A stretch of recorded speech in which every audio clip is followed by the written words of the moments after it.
The scorching summer sun beat down mercilessly on Sarah Foster's slender shoulders as she knelt in the dry soil of her struggling farm, sweat trickling down her face and neck. Her bare feet dug into the earth, calloused from years of working the land without proper footwear after her last pair of boots had finally fallen apart 3 months prior. It was 1875, and 2 years of drought in the Arizona Territory had turned her once promising homestead into a daily battle for survival. Sarah pushed a wayward strand of auburn hair from her face, leaving a smudge of dirt across her freckled cheek. At 24, she had already endured more hardship than most faced in a lifetime. The farm had been her parents' dream until the fever took them both last winter, leaving her alone to manage everything. Just a few more rows, she muttered to herself, ignoring the blisters forming on her palms from the crude wooden hoe. The vegetable garden was her last hope. If these plants didn't survive, she wouldn't have enough to eat through winter, let alone anything to sell in town. The distant sound of hoofbeats made her pause. Visitors were rare this far from Copper Springs, the nearest town, and rarely brought good news. Sarah straightened, shielding her eyes against the relentless sun as a rider approached. The silhouette of a man on horseback materialized through the heat waves rising from the parched ground. As he drew closer, she could make out his features beneath the wide brim of his hat's strong jaw covered in stubble, broad shoulders, and keen eyes that seemed to take in everything at once. His horse, a magnificent chestnut stallion, looked better fed than any animal she'd seen in months. The stranger pulled up at the edge of her property, removing his hat in a gesture of respect. "Afternoon, madam," he called, his voice deep but gentle. "Name's Zachary Thornton. I'm looking for the Wilson place. Heard it might be nearby." Sarah leaned on her hoe, suddenly conscious of her disheveled appearance, faded dress patched in multiple places, hair escaping its loose braid, and her bare, dirt-covered feet. "You're about 5 miles off," she replied, pointing east. "Follow the creek bed until you reach the split oak, then head north." The man Zachary nodded his thanks, but his gaze lingered on her garden, then her bare feet, and finally her face, which she knew was red from exertion and sun exposure. A frown crossed his features. "You're working mighty hard in this heat," he observed, swinging down from his saddle with unexpected grace for a man his size. "And without shoes, no less." Sarah stiffened. She didn't need pity, especially from a stranger. "I manage just fine, Mr. Thornton." He approached slowly, respectfully keeping some distance. "I don't doubt your capability, Miss Foster, Sarah Foster, Miss Foster," he nodded, "but even the strongest need help sometimes." His eyes were kind but unwavering as he gestured toward her blistered hands and sunburned skin. "Let me take care of you." Sarah almost laughed at the absurdity of it. "I don't even know you, Mr. Thornton." "Call me Zach," he said, a smile playing at the corners of his mouth. "And I'm not proposing marriage, just offering a hand with your garden and maybe some salve for those blisters. I've got supplies in my saddlebag." Before she could protest further, the world tilted sideways. Sarah had just enough time to realize she was fainting before everything went black.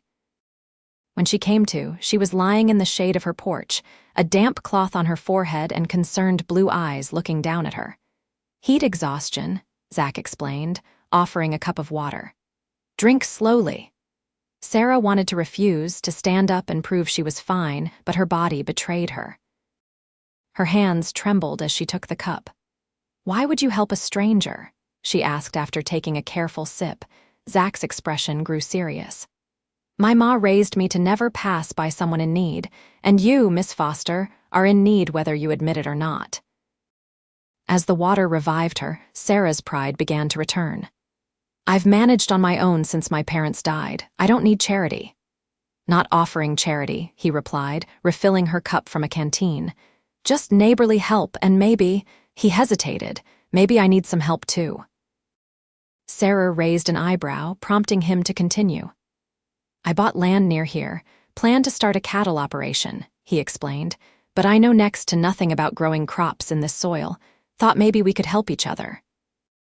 Sarah studied him, looking for signs of deception but finding only earnestness. "What exactly are you proposing, Mr. Thornton?"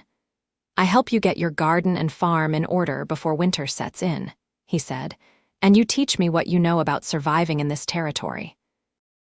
Fair exchange of knowledge and labor. It was a reasonable offer, one that pride alone shouldn't make her refuse, and something about the way he looked at her not with pity, but with respect made her want to trust him. "1 week," she said finally. "We'll try for 1 week and see how it goes." Zach's smile was like sunshine breaking through clouds. "1 week it is, Miss Foster." He extended his hand to seal the deal, and after a moment's hesitation, Sarah took it. Neither of them realized in that moment how that simple handshake would change both their lives forever. True to his word, Zach returned the next morning with his belongings and a wagon of supplies. Sarah watched from her porch, still suspicious but unable to deny the flutter of relief at seeing him actually come back. "You really meant it," she said as he unloaded wooden boards, tools, and several burlap sacks. "I'm a man of my word, Miss Foster," he replied, setting down a crate containing food supplies, flour, sugar, coffee, and preserved meats. Noticing her expression, he added quickly, "These are for both of us. Consider it my contribution to room and board." Sarah wanted to object, but couldn't deny the practicality. Her own pantry was nearly bare. "The spare room is small, but it's clean," she said instead. "And please, if we're to work together, call me Sarah." "Sarah," he repeated, and something about the way her name sounded in his deep voice made her cheeks warm. Over the next few days, Sarah learned that Zachary Thornton was a man of contradictions. His hands were calloused from hard work, yet he handled delicate seedlings with surprising gentleness. He had the strength to repair her sagging barn roof single-handedly, but took meticulous care when dressing the blisters on her feet with salve each evening. By the 3rd day, they had fallen into a comfortable rhythm. They rose with the sun, worked the garden in the cooler morning hours, then moved to indoor tasks during the worst of the midday heat. Sarah found herself watching him when he wasn't looking the way his shirt clung to his back with sweat, how his eyes crinkled when he smiled, the careful concentration on his face as he whittled a new handle for her broken hoe in the evenings. "Where did you learn to do all this?" she asked on the 4th night as they sat on her porch, the setting sun painting the desert landscape in gold and crimson. Zach took a sip of coffee before answering. "Grew up on a farm in Missouri. Pa believed in teaching me everything carpentry, animal husbandry, even a bit of blacksmithing." "Then why come all the way out here to start over?" A shadow passed over his face. "War changes things, changes people." He stared into the distance. "After I came back from fighting, the place didn't feel like home anymore." Sarah nodded, understanding loss all too well. "My parents came west because they believed in new beginnings," she offered. "Pa used to say the frontier might be harsh, but at least it's honest." Zach's smile returned, soft around the edges. "Your pa sounds like a wise man." He was. Sarah surprised herself by adding, "You would have liked him, and he would have appreciated what you've done here." They sat in comfortable silence until the first stars appeared, neither acknowledging the growing warmth between them that had nothing to do with the Arizona heat. On the 5th day, Sarah decided to wear the boots Zach had brought her from his supplies. They were men's boots, too large even with extra socks, but infinitely better than bare feet. She'd initially refused them, but practicality won out over pride. "They suit you," Zach commented with a grin when she clomped onto the porch that morning. Sarah rolled her eyes but couldn't help smiling back. "They're ridiculous. But your feet are protected," he pointed out, handing her a cup of coffee he'd already prepared. "I'll ride into town tomorrow. The general store might have something in your size. You don't have to do that." "I know." His eyes met hers over the rim of his cup. "I want to." The way he looked at her made her stomach flip, and Sarah turned away to hide her reaction. "We should check the irrigation channels today. If we can get water flowing better from the creek, we might save more of the crops." They worked side by side, digging out the clogged channels.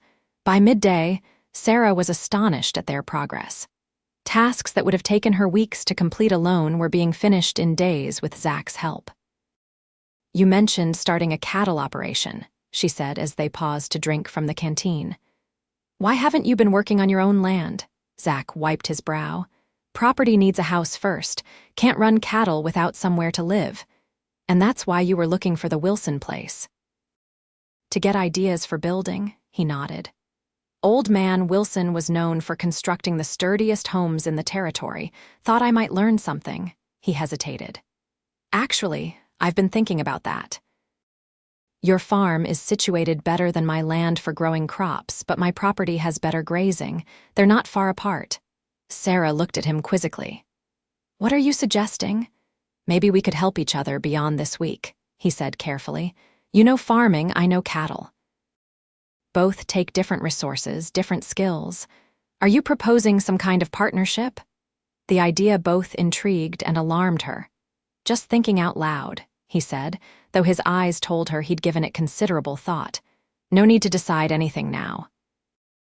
That evening, as Sarah prepared a simple stew with some of the vegetables they'd salvaged and meat Zach had contributed, she found herself considering his casual suggestion. A partnership made practical sense. They had complementary skills and neighboring lands.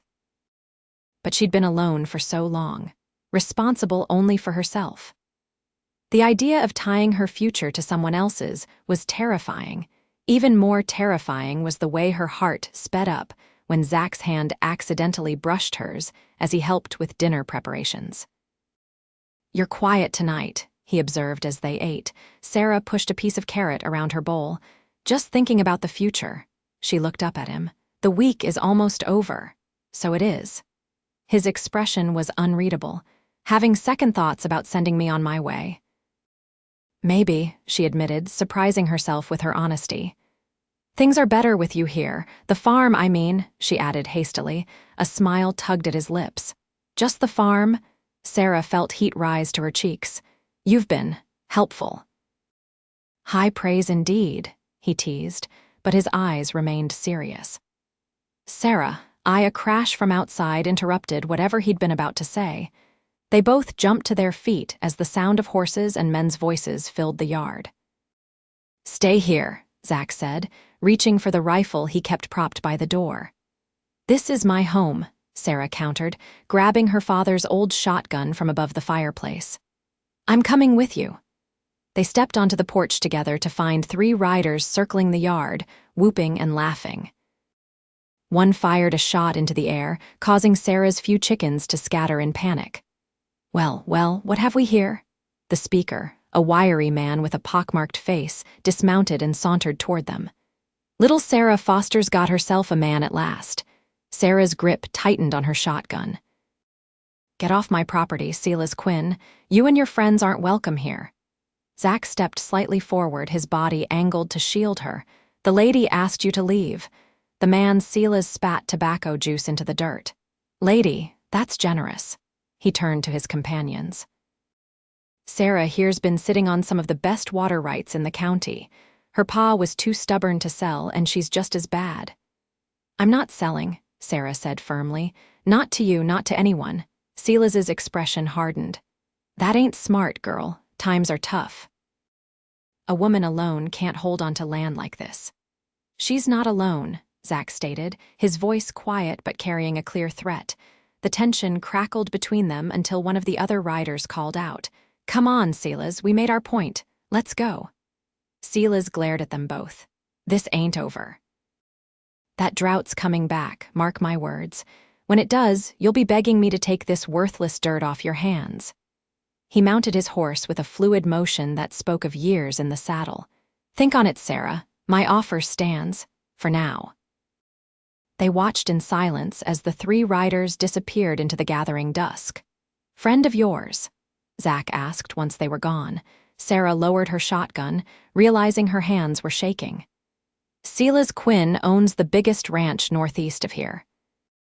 He's been trying to buy our water rights since before Pa died. He seemed mighty comfortable using your first name." Sarah caught the edge in his voice. "We grew up in the same area. He asked me to marry him once." Zach's eyebrows shot up. And I said no, obviously. She sighed, moving back inside. His father and mine had a falling out years ago. The Quinns never forgave us for claiming this land first. Zach followed, setting his rifle back in its place. Will they be trouble? They always are, Sarah admitted, but usually it's just threats. This is the first time they've shown up like this. Zach's expression darkened. Because they saw me here, they think you've got protection now, so they're making their move before it gets harder. He ran a hand through his hair. Sarah, I don't think you should be alone here. The implication hung in the air between them. Are you offering to stay longer? She asked cautiously. Yes, he said simply, if you'll have me. The relief that flooded her was immediate and overwhelming. As a partner, she clarified, Zach held her gaze steadily. For now. As whatever you need me to be. That night, Sarah lay awake long after she should have been sleeping, turning over the events of the day in her mind. Zach's presence in the next room was both comforting and unsettling. In less than a week, he had become essential to her daily life in a way no one had been since her parents died. The practical benefits of his continued presence were obvious protection from Silas Quinn, help with the farm, the possibility of combining their resources. But it was the less tangible aspects that kept her awake. The warmth in his blue eyes when he looked at her, the careful respect with which he treated her opinions, the ease of conversation between them at the end of long days. Sarah turned onto her side, facing the wall that separated their rooms. Was he awake too, thinking of her? The possibility made her pulse quicken in a way that had nothing to do with fear. This is madness, she whispered to herself. You barely know him. But even as she thought it, she knew it wasn't entirely true. In their days, working side by side, she'd learned that Zach was patient with frightened animals, that he sang softly under his breath when he thought no one could hear, that he took his coffee black, but secretly added honey when it was available. She'd seen his careful respect for her land and her independence. Morning came too soon, sunlight streaming through the gap in her curtains. Sarah rose and dressed quickly, eager to begin the day despite her lack of sleep. When she entered the kitchen, she found it empty but the fire already stoked and coffee brewing. Outside, she discovered Zach in the newly repaired chicken coop, collecting eggs. He looked up at her approach, a smile spreading across his features. Good morning, he greeted her. Hope you don't mind. Thought I'd get an early start. Not at all. Sarah accepted the basket of eggs he handed her. Thank you. Their fingers brushed in the exchange and neither pulled away immediately. The moment stretched between them, full of unspoken possibilities, until the rooster crowed and broke the spell. Sarah cleared her throat. About your offer to stay on. You don't have to decide right now, Zach said quickly. I know it's a big decision. Actually, I've been thinking about it all night. Sarah met his eyes. I'd like you to stay at least until we see if a partnership between our properties could work. It makes practical sense. The flash of disappointment that crossed his face surprised her. Practical? Yes, it is that. And, she added, gathering her courage, I've grown accustomed to your company. His smile returned, warmer than before. High praise indeed, Miss Foster. The week that followed was filled with hard work and planning. They visited Zach's property together, a beautiful stretch of land with gently rolling hills, perfect for grazing but with poorer soil than Sarah's farm. They sketched out ideas for connecting the two properties, for sharing water resources and labor. In town, Zach purchased proper boots for Sarah, the first new shoes she'd had in years. The shopkeeper's wife, Mrs. Henderson, raised knowing eyebrows at their joint appearance in the general store. Glad to see you've found some help, Sarah, she said, not quite managing to keep the curiosity from her voice. And such capable help at that. Sarah felt her cheeks warm. Mr. Thornton and I have a business arrangement, she explained stiffly. Of course you do, dear Mrs. Henderson replied with a smile that suggested she believed otherwise. On their ride home, Sarah remained quieter than usual, mulling over the woman's implications. Does it bother you? Zach asked suddenly. What people might think about us. Sarah considered the question. It's not that, I've been independent for so long, the idea of people seeing me as what? As belonging to someone, she finished, even in a business sense. Zach was silent for a long moment. Would that be so terrible? The question hung in the air between them, weighted with meaning beyond the words themselves. I don't know, Sarah answered honestly. I've never considered it a possibility. Their eyes met, and Sarah felt that now familiar flutter in her chest. Zach opened his mouth to respond, but was interrupted by the sound of rapidly approaching hoofbeats. A rider appeared on the road ahead, pushing his horse hard. As he drew closer, Sarah recognized young Tommy Jenkins, the son of a neighboring farmer. Miss Foster. He called, reining in his lathered horse. You gotta come quick. Pa sent me to fetch you. What's happened, Tommy? Sarah asked, dread pooling in her stomach. It's your place, the boy panted. There's men there. Pa saw smoke. Sarah's blood ran cold. Without waiting for Zach, she dug her heels into her horse's flanks and took off at a gallop toward home. She heard Zach shout behind her, but the pounding of blood in her ears drowned out his words. All she could think about was her farm, her parents' legacy, and what might be happening to it. As they crested the final hill, Sarah's worst fears were confirmed. Smoke rose from behind her house, and several horses were tethered in her yard. She recognized Sela's Quinn's Palomino among them. Zach caught up to her, grabbing her reins before she could charge blindly ahead. Wait, he commanded. We don't know how many there are. It's my home, Sarah said, her voice breaking. Everything I have is there. And rushing in will only get you hurt. His eyes were intense. We go together carefully. They approached from the side, using a stand of cottonwoods for cover. As they drew closer, they could see 3 men Sela's and his companions from before standing near the barn. The smoke was coming from a small fire they'd set in her hay storage. Just a warning, Sela's was saying to his men. Once the girl sees we mean business, she'll come around. White-hot rage surged through Sarah. Before Zach could stop her, she raised her father's shotgun and fired into the air. The men whirled, reaching for their weapons. The next shot won't be a warning, Sela's Quinn. She shouted, stepping into view with the shotgun aimed squarely at his chest. Sela's surprise gave way to a smirk. There she is. We were just leaving you a message, Sarah. Get off my land, she demanded, aware of Zach moving to position himself slightly to her right, his rifle at the ready. Now, that's not very neighborly, Sela's drawled. Especially when I'm about to make you a generous offer. There's no offer you could make that I'd accept, Sarah replied, fighting to keep her voice steady. One of Sela's men had begun inching toward his horse, but Zach's warning shot kicked up dirt at his feet, freezing him in place. The lady asked you to leave, Zach said, his voice deceptively calm. I suggest you do so before this gets ugly. Sela's eyes narrowed. This isn't your fight, stranger. That's where you're wrong. Zach took a step forward. You threatened Miss Foster. You set fire to her property. That makes it very much my fight. For a tense moment, Sarah thought Sela's might order his men to attack.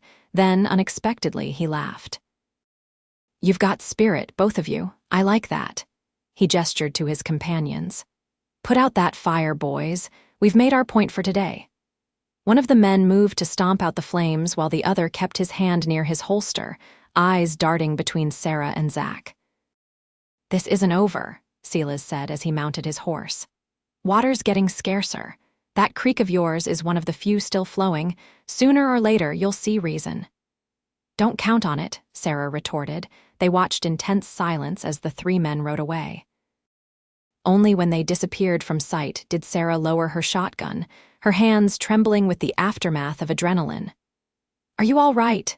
Zach asked, moving to her side. Sarah nodded, not trusting her voice.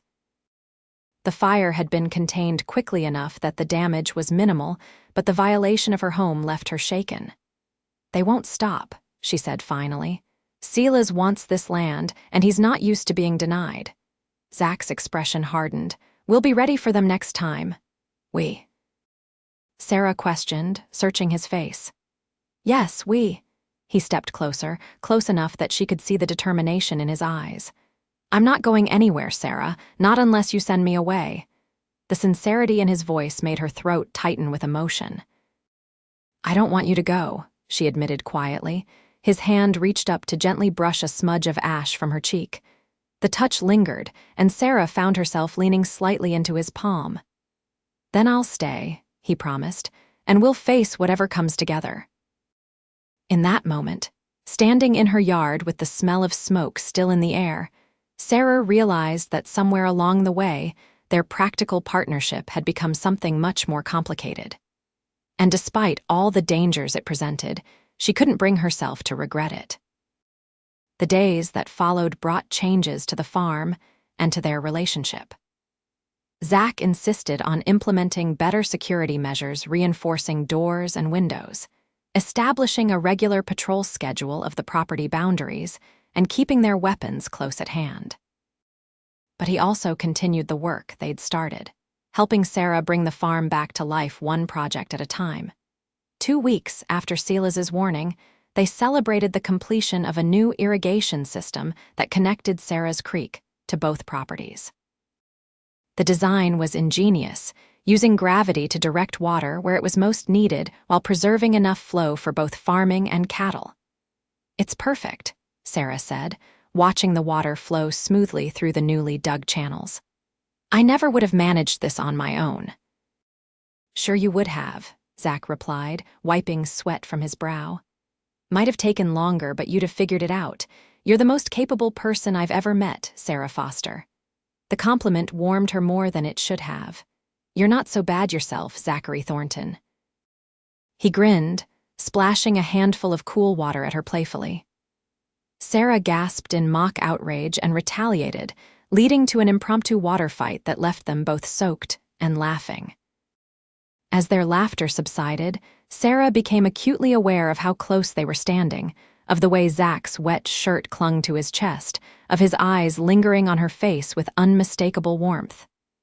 We should get back, she said, suddenly shy, before we catch cold. Zach nodded, but neither of them moved immediately. The air between them was charged with possibility, with words unsaid. Finally, he offered his arm in an exaggerated, gentlemanly gesture that broke the tension. Shall we, Miss Foster? Sarah rolled her eyes but took his arm, allowing herself to enjoy the solid strength of him beside her as they walked back to the house. That evening, as they sat on the porch watching the sunset paint the sky in brilliant oranges and pinks, Sarah found the courage to ask the question that had been on her mind. Why did you really come here, Zach? To this territory, I mean. He was quiet for so long that she thought he might not answer. When he did, his voice was thoughtful. After the war, I couldn't settle anywhere.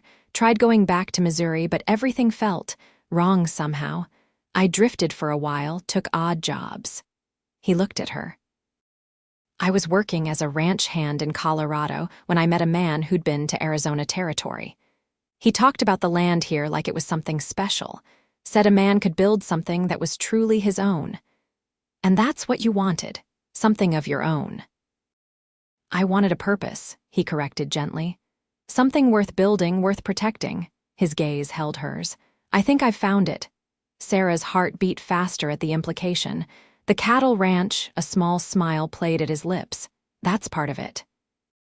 They sat in companionable silence as darkness fell and stars began to appear overhead. Without conscious thought, Sarah found herself moving closer to him on the bench they shared, until their shoulders were touching. I never thanked you properly, she said softly. For staying. For helping me stand up to Silas. You don't need to thank me for that. I do. She turned to face him. You could have walked away when things got complicated. Most people would have. Zach's expression grew serious. I'm not most people, Sarah.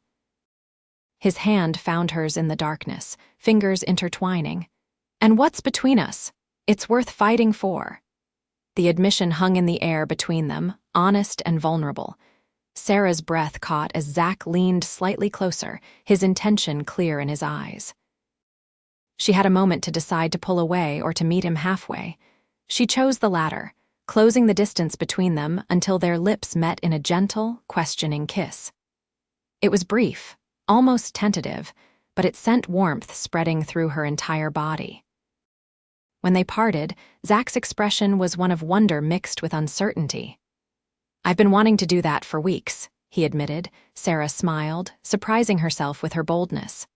"What took you so long?" His answering laugh was low and warm. "I was afraid you'd send me packing." "Not a chance," she whispered.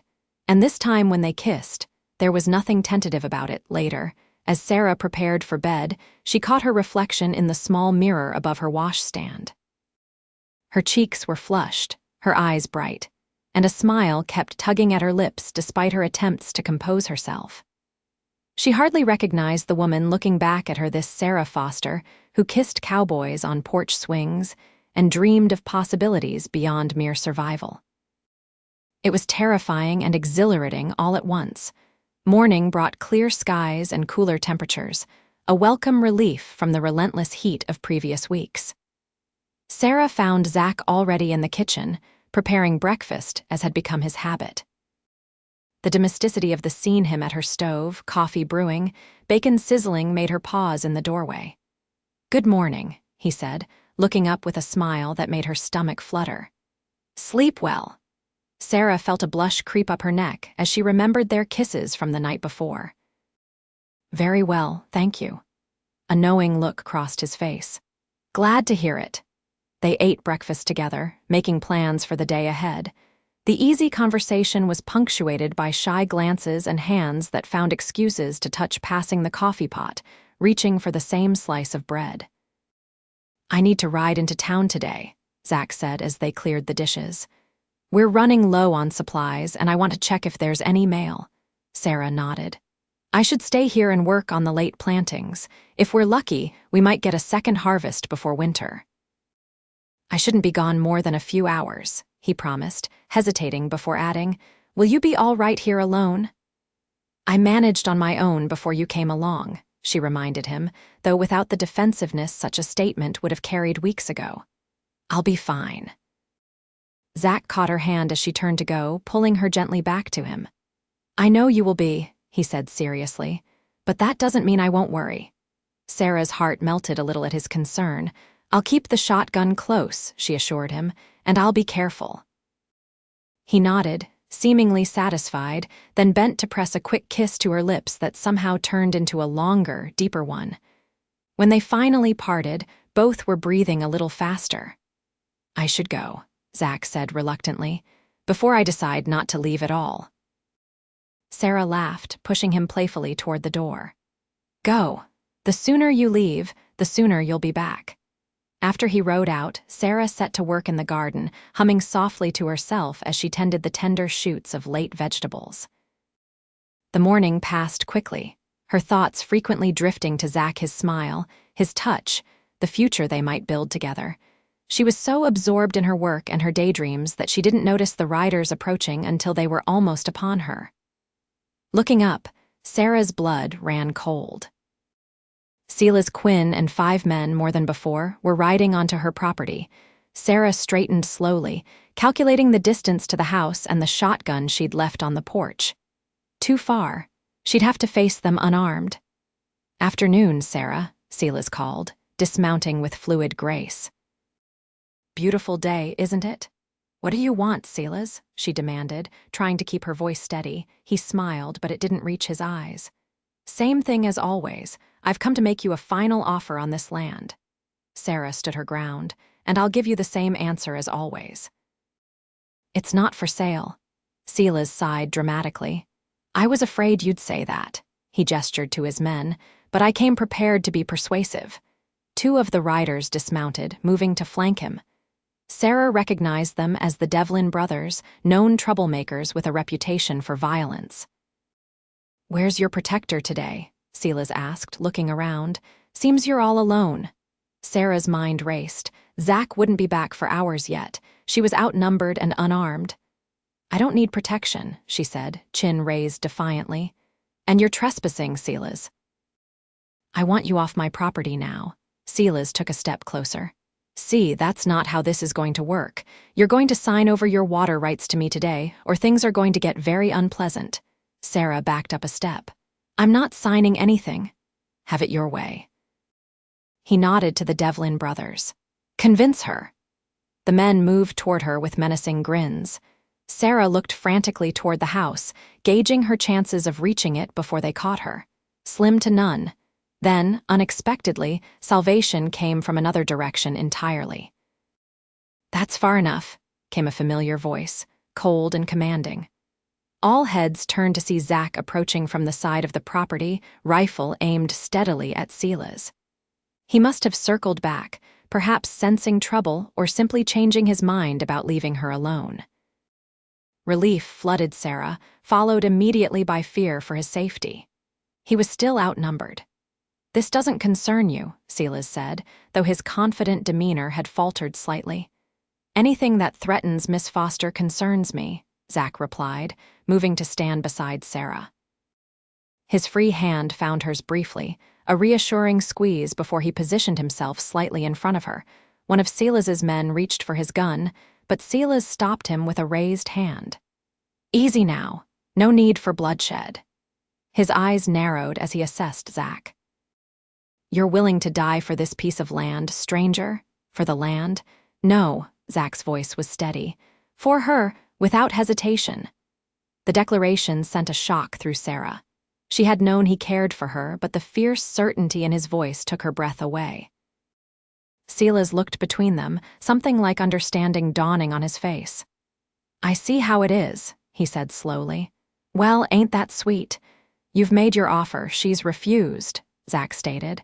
Now I suggest you leave before this gets ugly. For a tense moment, Sarah thought Silas might order his men to attack anyway. Then, surprisingly, he laughed. You've got more grit than sense, both of you. He mounted his horse with a fluid motion. But this isn't over. That drought's coming back, and when it does, you'll be begging me to take this worthless dirt off your hands. Don't count on it, Sarah said firmly. They watched in tense silence as Silas and his men rode away. Only when they disappeared from sight did Sarah release the breath she'd been holding. I thought you were going to town, she said, turning to Zach. Got halfway there before I decided I didn't like leaving you alone. His expression was grim as he lowered his rifle. Seems I was right to worry. Sarah shook her head in disbelief. You came back just in time. How did you know? I didn't, he admitted. Just had a feeling. He holstered his weapon and pulled her into a fierce embrace. When I saw them surrounding you, Sarah, I've never been so scared in my life. She clung to him, the reality of what might have happened finally hitting her. Thank you, she whispered against his chest, for coming back. His arms tightened around her. I'll always come back to you, Sarah Foster. Always. The conviction in his voice made her pull back to look at his face. What she saw there, tenderness, determination, and something deeper that made her heart race, gave her the courage to say what she'd been feeling. I think I'm falling in love with you, Zachary Thornton, she confessed softly. Joy bloomed across his features. Think, he teased gently. Because I know for certain that I'm in love with you, Sarah Foster. Have been since you stood on this land in your bare feet, too stubborn to accept help from a stranger. Sarah laughed through the tears that had suddenly sprung to her eyes. I'm not that stubborn. You absolutely are, he countered, smiling. And I wouldn't change a thing about you. When he kissed her this time, it felt like a promise of protection, of partnership, of a future together that neither had imagined possible just weeks ago. That evening, as they sat close together on the porch swing, Zach's arm around her shoulders and her head resting against him, Sarah finally allowed herself to believe in the possibility of happiness beyond mere survival. We need a plan, Zach said, his voice rumbling pleasantly against her ear. Silas won't give up easily, Sarah nodded. He never has, but it's not just about the water rights anymore. He's angry that I refused him both his offer of marriage years ago and his offers to buy the land since. His pride is wounded, Zach observed, makes him dangerous. What do you suggest? Zach was quiet for a moment, thinking, we need allies, other small farmers and ranchers who might be facing similar pressure. The Jenkinses, Sarah suggested immediately, and the Petersons, maybe the Wilsons too, though they're farther out. Strength in numbers, Zach agreed. And we should file official paperwork in town, documenting our partnership and combined claims. Make everything legal and binding. Sarah sat up to look at him. What exactly are you proposing, Mr. Thornton? A slow smile spread across his face. Well, Miss Foster, in the short term, I'm proposing a formal business partnership, combining our lands, our resources, our futures. He took her hand in his. In the longer term, well, I was hoping for something more permanent. Sarah's heart skipped a beat. How permanent? Very. His eyes held her steadily.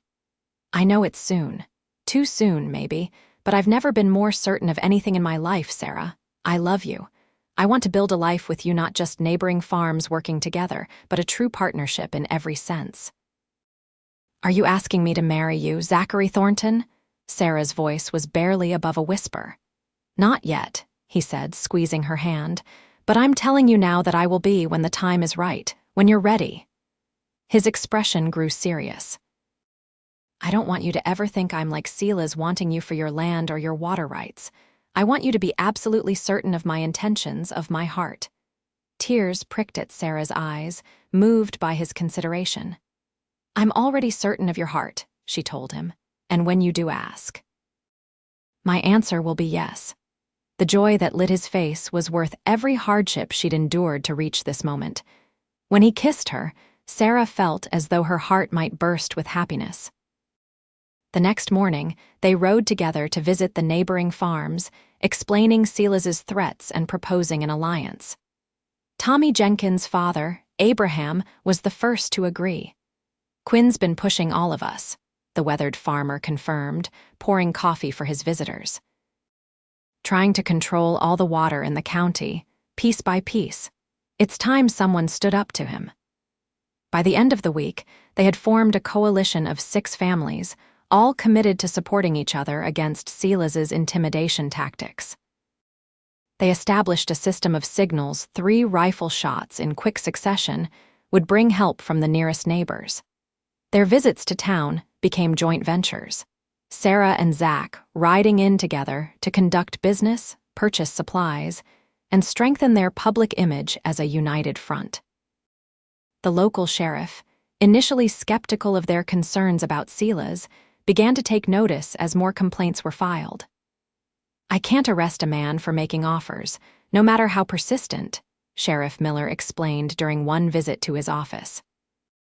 But if he or his men trespass again or make any threats, you come straight to me. We will, Zach promised, his hand resting protectively on Sarah's back. As they left the sheriff's office, Sarah noticed Mrs. Henderson watching them from the general store porch, a knowing smile on her face. This time, instead of discomfort, Sarah felt a surge of pride. Let people talk. Let them see that she and Zach were building something special. September brought cooler temperatures and the promise of a better harvest than Sarah had dared hope for. The irrigation system had saved crops that would otherwise have withered, and the late plantings were thriving. On Zach's land, construction of a modest ranch house had begun, with help from their new allies. It's really happening, Sarah marveled one evening as they reviewed their progress. Everything we planned. Zach smiled, pulling her closer on the porch swing that had become their favorite spot for evening conversations. Did you doubt it would? After so many years of just getting by? Yes, she admitted. Sometimes it still doesn't feel real. Oh, it's real all right. He pressed a kiss to her temple. And it's just the beginning. 2 days later, reality intruded harshly on their budding dreams. They returned from inspecting the boundaries of their combined properties to find a rider waiting anxiously in Sarah's yard. Miss Foster, Mr. Thornton. It was Tommy Jenkins again, his young face etched with worry. Pa sent me. Silas Quinn's men burned down the Petersons' barn last night, Sarah gasped. Was anyone hurt? No, madam, but they lost most of their stored hay and 2 horses. The boy twisted his hat in his hands. Pa says Quinn's making good on his threats, starting with the smallest farms first. Zach's expression hardened. Tell your father we'll meet at the Petersons' place tomorrow at first light, and spread the word to the others." After Tommy rode off, Sarah turned to Zach, concern evident in her eyes. "This changes things. Silas is escalating." "We knew he might," Zach said grimly, "but he's made a mistake. Burning the barn is something the sheriff can't ignore." They rode to the Petersons' farm immediately, finding the family still sifting through the charred remains of their barn. Martha Peterson, a stalwart woman in her 50s, greeted them with soot-stained hands and weary eyes. "We knew who it was right away," she told them as her husband nodded grimly beside her. "Two of Quinn's men, the Devlin brothers, they didn't even try to hide their faces." "Did you report it to the sheriff?" Zach asked. John Peterson snorted, "For all the good it'll do." "Miller's never been one to cross Quinn openly." "He will this time," Sarah promised. "We'll make sure of it." That evening, as Sarah and Zach prepared for bed, the weight of the situation hung heavy between them. "What if the sheriff won't help?" Sarah asked, voicing her deepest fear. "What if Silas comes after our farm next?" Zach drew her into his arms. "Then we'll face it together like we've faced everything else." His voice was steady, a rock she could lean on. "But Sarah, no matter what happens, I want you to know something." She looked up at him, caught by the intensity in his gaze. "Land can be rebuilt, crops can be replanted. What we have," he placed his hand over her heart, "this is what matters. As long as we're together, we can start over anywhere if we have to." Sarah's throat tightened with emotion. "I don't want to leave," she whispered. "This was my parents' dream." "And we'll fight for it," he assured her.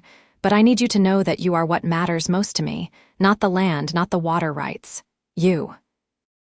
As she fell asleep in her room that night, Sarah's mind whirled with possibilities both wonderful and terrible. The future stretched before them, uncertain but facing it with Zach by her side made even the darkest prospects seem manageable. The meeting at the Petersons' farm the next morning brought all 6 allied families together. Standing amidst the ashes of the barn, they formed a plan. 2 families would ride into town with the Petersons to file a formal complaint with the sheriff, while the others would begin rebuilding the barn immediately. "We show Quinn that burning one barn only results in a stronger one being built," Abraham Jenkins declared to murmurs of agreement. Zach volunteered to lead the group to town, leaving Sarah to coordinate the rebuilding efforts. As he prepared to leave, he drew her aside. "Be careful," he said, concern evident in his eyes. "If there's any sign of trouble, 3 shots," she finished for him. "I remember." He smiled, pressing a quick kiss to her lips before mounting his horse. "I'll be back by sundown." Sarah watched him ride away with the others, a strange foreboding settling in her chest despite the bright morning sunshine. She shook it off, turning to the task at hand.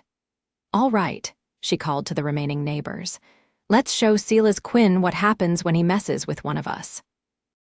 The work was hard but satisfying. Men and women alike pitched in, clearing debris and beginning the framework for a new barn. Children carried water and smaller supplies, everyone contributing what they could. By midday, the skeleton of a new structure was already taking shape. "It'll be better than the old one," Martha Peterson said, standing beside Sarah as they surveyed the progress. "Stronger. Just like all of us," Sarah agreed. The sound of approaching horses made them both turn. Sarah's heart sank as she recognized Silas Quinn leading a group of at least 10 riders toward the farm. "Get the children inside," she told Martha urgently. "And make sure everyone is armed." Word spread quickly through the workers. By the time Silas and his men reached the building site, they faced a determined group of farmers, many holding rifles or shotguns. "Well, isn't this touching?" Silas called, reining in his horse. "Neighbors helping neighbors. What do you want, Quinn?" John Peterson demanded, stepping forward with his shotgun at the ready. Silas smiled coldly. "Just came to see how the rebuilding is going. Shame about your barn." "We know it was your men who burned it," Sarah said, moving to stand beside John. "The sheriff knows too by now." Something flickered across Silas's face, anger, perhaps, or concern before his confident mask returned. Accusations without proof are dangerous things, Sarah. We have witnesses, she countered. The Devlin brothers weren't exactly subtle. Silas dismounted, his men following suit. The tension in the air thickened as the two groups faced each other across the yard. Let me be clear, Silas said, his voice carrying to all present. What happened here was just a taste of what's coming. The drought's returning. I can feel it in my bones. When it does, I'll be the one controlling the water in this county. His gaze swept over the assembled farmers. You can sell to me now, for a fair price, or you can watch your farms wither and die. Or, came a new voice, you can face charges for arson, intimidation, and threatening honest citizens. All heads turned to see Sheriff Miller riding up, accompanied by Zach and the others who had gone to town. Relief flooded Sarah at the sight of Zach, unharmed and bringing reinforcements. Silas's expression darkened. This is none of your concern, Miller. When buildings start burning in my county, it becomes my concern, the sheriff replied, dismounting stiffly. He was an older man, but the badge on his chest carried authority. I've got sworn statements from witnesses who saw your men set that fire, Quinn. Hearsay, Silas dismissed. It'll never stand up. Maybe not, Miller acknowledged, but it's enough for me to keep a close eye on you and your men from now on. He stepped closer to Silas. And I've wired the territorial marshal. He's taking an interest in the pattern of intimidation reported in these parts. For the first time, uncertainty crossed Silas's face. The territorial marshal represented federal authority, something even his local influence couldn't easily overcome. Think carefully about your next move, the sheriff continued. These people have formed a legal association to protect their water rights. Any action against one of them will be considered an action against all. Silas looked around at the united front before him, farmers and their families, standing together against his threats. His gaze lingered on Sarah, standing proudly beside the Petersons, and on Zach, who had moved to her side. This isn't over, he said finally, but the words lacked their usual conviction. Yes, Silas, Sarah replied steadily. I think it is. After a tense moment, Silas signaled to his men. They mounted up and rode away, leaving a cloud of dust in their wake. As soon as they were gone, Sarah turned to Zach, who swept her into an embrace that lifted her feet off the ground. You did it, she said against his shoulder. You got the sheriff to help. We did it, he corrected, setting her down but keeping his arms around her. All of us together. Sheriff Miller approached them, his weathered face serious. Don't celebrate too soon, he cautioned. Quinn's pride is hurt, and that makes him dangerous. Keep your guards up for a while yet. We will, Zach assured him, but this is still a victory worth acknowledging. The sheriff nodded.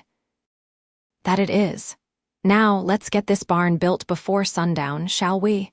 The work continued with renewed energy. By sunset, the frame of the new barn was complete, a testament to what determined neighbors could accomplish together.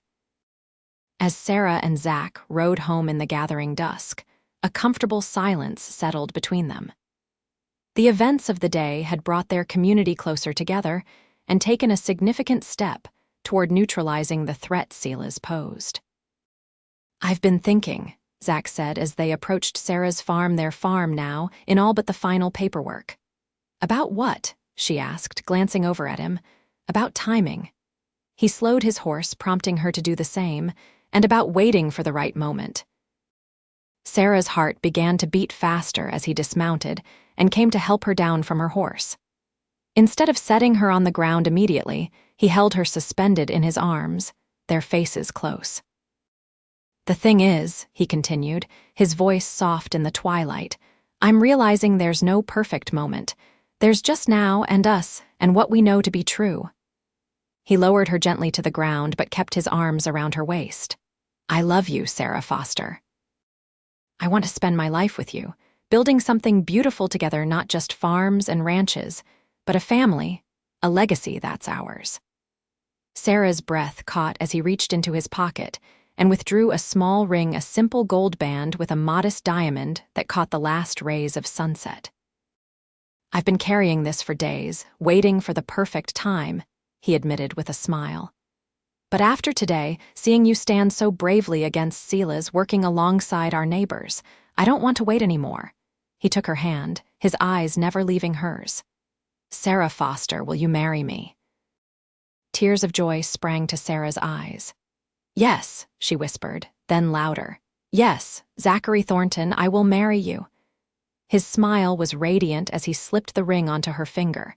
Then he was kissing her, lifting her off her feet again in his enthusiasm, both of them laughing and crying at once.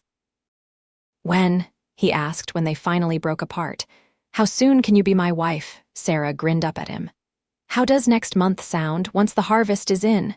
"Too long," he groaned, making her laugh again. "But I suppose I can wait if I must." They walked hand in hand toward the house, their future stretching before them like the endless Arizona sky, vast and full of possibility.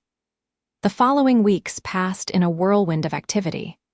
The harvest proved better than anyone had expected, thanks to their improved irrigation system. Zach's ranch house progressed quickly with help from their neighbors, and plans for a modest wedding ceremony took shape. To everyone's relief, Sela's Quinn and his men kept their distance. The sheriff's warning and the presence of the territorial marshal investigating complaints seemed to have had the desired effect. "Don't let your guard down completely," Sheriff Miller advised when Zach encountered him in town. "Quinn's the type to nurse a grudge." "We won't," Zach promised. "But we won't live in fear either." On a crisp October morning, Sarah stood in her bedroom, looking at herself in the mirror. The wedding dress had been her mother's, carefully preserved in a cedar chest.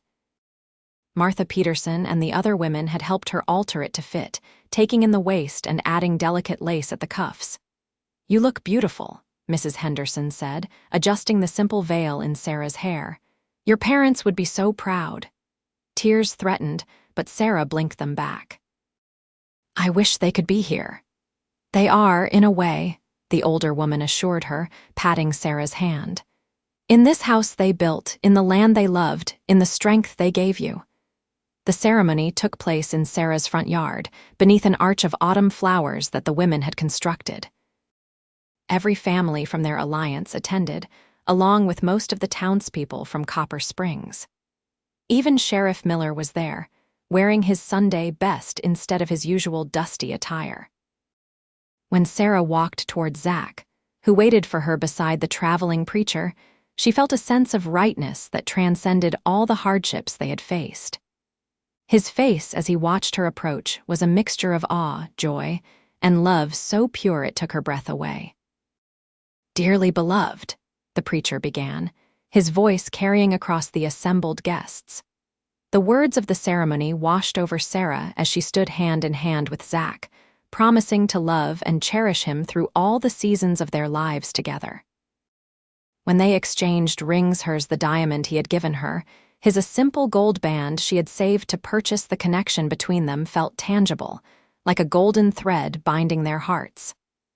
"I now pronounce you husband and wife," the preacher declared. "You may kiss your bride." Zach's kiss was gentle, but filled with promise, bringing cheers and applause from their guests. As they turned to face their community as Mr. and Mrs. Thornton, Sarah felt a surge of gratitude for the strange twist of fate that had brought this man to her farm on that hot summer day. The celebration continued well into the evening, with food and music and dancing. Sarah moved from conversation to conversation, accepting congratulations and well wishes, always aware of Zach's presence nearby, his eyes finding hers across the gathering with silent messages of love. As the sun began to set, painting the sky in brilliant hues of orange and pink, Zach found her at the edge of the yard, watching their guests enjoying themselves. "Happy, Mrs. Thornton?" he asked, slipping his arm around her waist. The name sent a thrill through her. "Happier than I ever thought possible," she admitted, leaning into his embrace.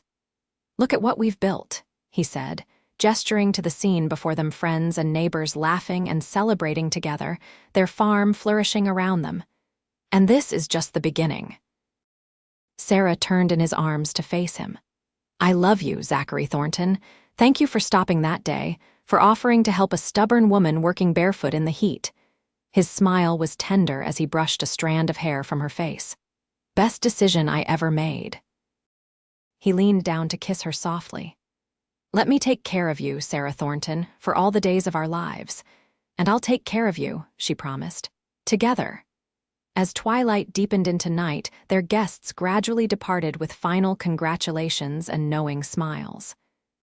Finally, Sarah and Zach were alone, standing on the porch of the home that was now truly theirs together. Welcome home, wife, Zach said softly, lifting her into his arms to carry her across the threshold. Sarah wrapped her arms around his neck, thinking of how far they had come from strangers to partners to lovers to husband and wife, all in the span of a few transformative months. I am home, she whispered against his lips. Wherever you are, that's my home now. 5 years later, Sarah wiped her brow with the back of her hand, surveying the thriving garden with satisfaction. The summer sun was hot, but not unbearable, and the irrigation system they had perfected over the years ensured their crops remained green and vibrant despite the seasonal heat. Mama. Mama, the excited voice of her 4-year-old daughter, Emma, drew her attention. The little girl came running across the yard, her dark hair so like her father's streaming behind her. Papa's home, and he brought surprises. Sarah smiled, straightening up and brushing soil from her apron. Did he now? Well, let's go see what he's brought, shall we? Taking her daughter's hand, Sarah walked toward the main house, no longer the simple cabin it had once been, but an expanded home that connected to Zach's original ranch house through a covered walkway. The combined property, now known throughout the county as Thornton Creek Ranch, had become one of the most successful operations in the territory. Zach was dismounting from his horse when they rounded the corner. Their 2-year-old son, James, balanced carefully in one arm while he managed the reins with the other. There's my beautiful family, he called, his face lighting up at the sight of them. Emma ran to him, and he scooped her up with his free arm, somehow managing to hold both children while Sarah relieved him of the reins. You're early, she said, rising on tiptoes to kiss him. I wasn't expecting you until supper time. Couldn't stay away a minute longer, he replied, setting the children down but keeping an arm around Sarah's waist. Besides, I had news that couldn't wait. What news? Sarah asked, noting the excitement in his eyes. The railroad's coming through, he announced. They've finalized the route, and it's going to pass just 3 miles from our property. The station will be built in Copper Springs.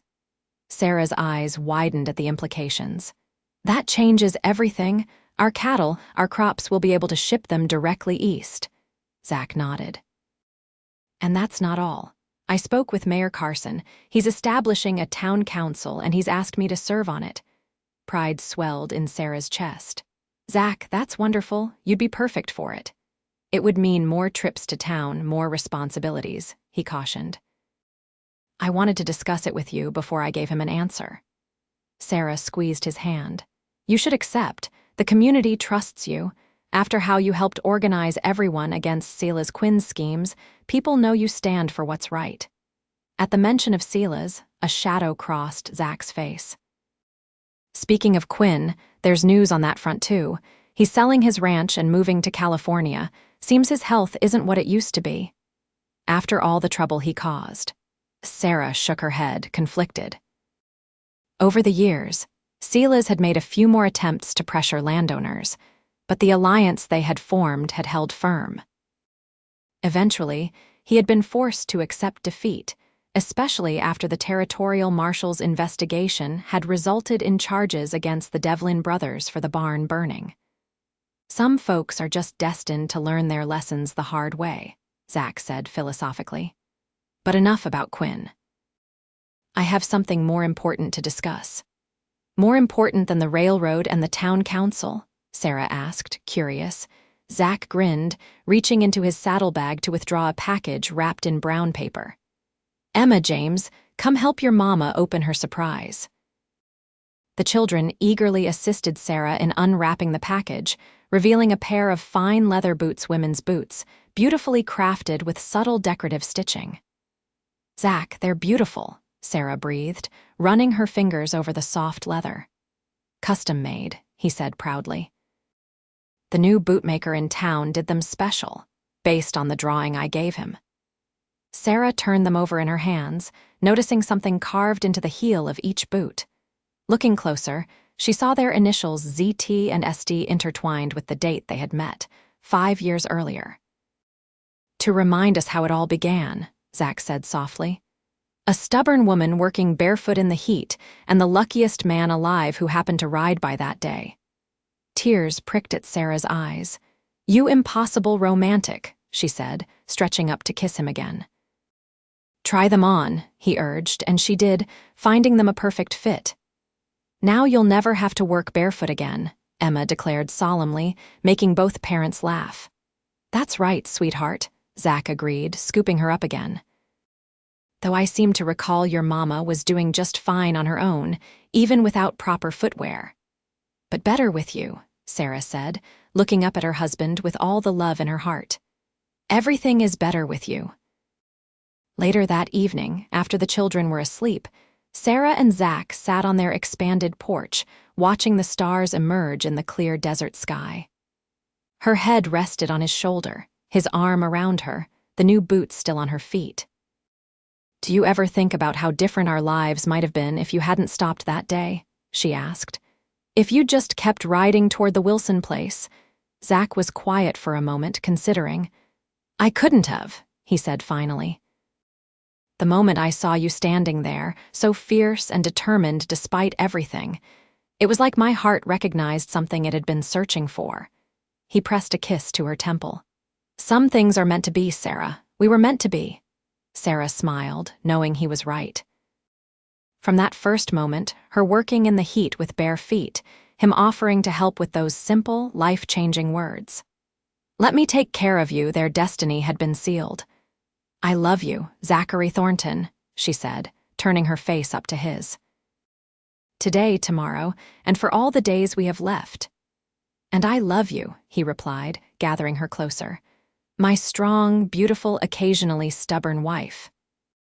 As his lips found hers in a kiss that still held all the passion of their first, Sarah reflected on the journey that had brought them here from strangers to partners to the deep. Abiding love that now formed the foundation of their lives together. The Arizona territory might be harsh and unforgiving at times, but it had given her the greatest gift she could have imagined. A love as vast as the desert sky, as enduring as the mountains on the horizon, and as life-giving as the precious water they had fought to protect. And as the stars continued their ancient dance overhead, Sarah and Zach Thornton remained entwined on their porch, surrounded by the home and family they had built together, proof that even in the wildest places, love could not only survive but flourish, transforming bare existence into a life rich with purpose and joy.